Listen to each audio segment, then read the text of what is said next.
Bom, a origem da ferrugem da soja, ou ferrugem asiática, é causada por um fungo e foi vista pela primeira vez no Japão em 1902. Já no Brasil, ela foi relatada pela primeira vez em 1947, no estado de Minas Gerais, restrita a pequenas áreas. Em 1998, foi relatada em Zimbábue, na África, onde tornou-se epidêmica, causando prejuízo de mais de 60 a 80% do lucro da soja.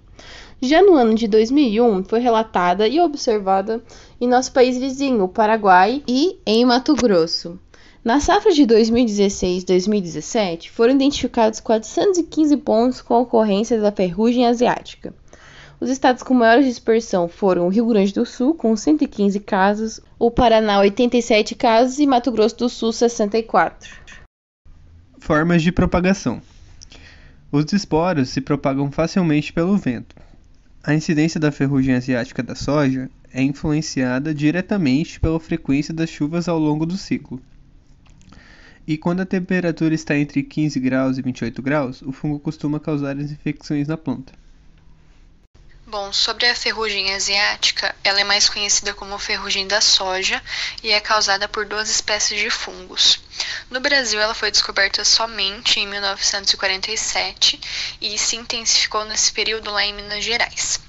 Bom, no campo, os principais sintomas a serem observados quando ocorre a primeira suspeita de contaminação da lavoura pela praga é verificar sobre a saúde das folhas da plantação.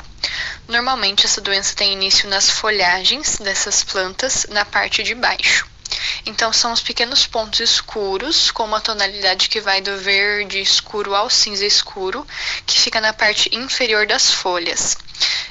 Com pequenas saliências que correspondem às estruturas de frutificação desse fungo.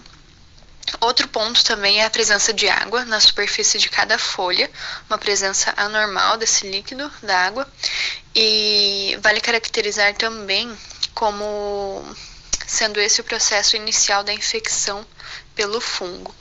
As condições climáticas mais favoráveis a ele, então, são as médias inferiores a 25 graus, de 28 a 25 graus.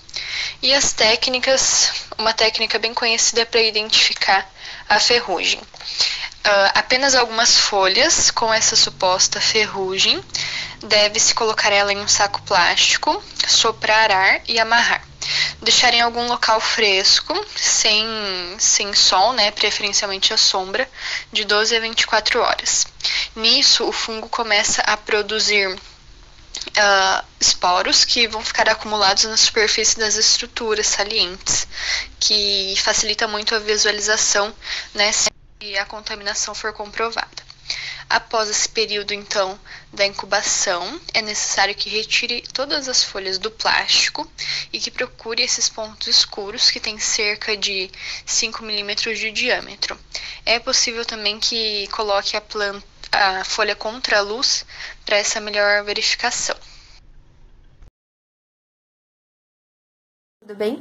Eu sou a Karen e eu vou falar sobre o controle da praga ferrugem asiática.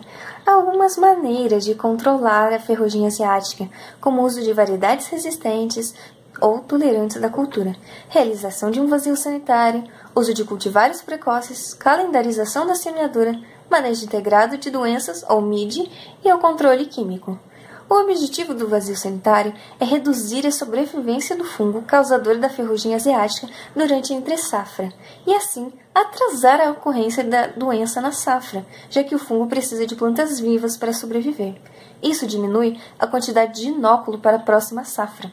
No caso dos cultivares precoces, é importante fazê-los, já que essas semeaduras tardias de soja podem receber mais esporos ainda nos estágios vegetativos, exigindo a antecipação da aplicação de fungicida e demandando maior número de aplicações. Já a calendarização da semeadura é a determinação de uma data que é limite para semear a soja. O objetivo dela é reduzir o número de aplicações de fungicidas ao longo da safra e, com isso, reduzir a pressão da seleção de resistência do fungo aos fungicidas.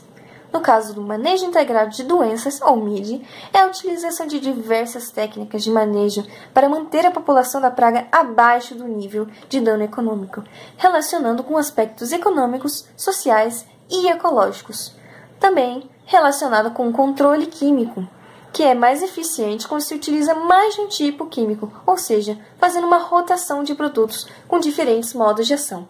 Isso também reduz a resistência do fungo aos fungicidas. Bem, é isso. Até a próxima!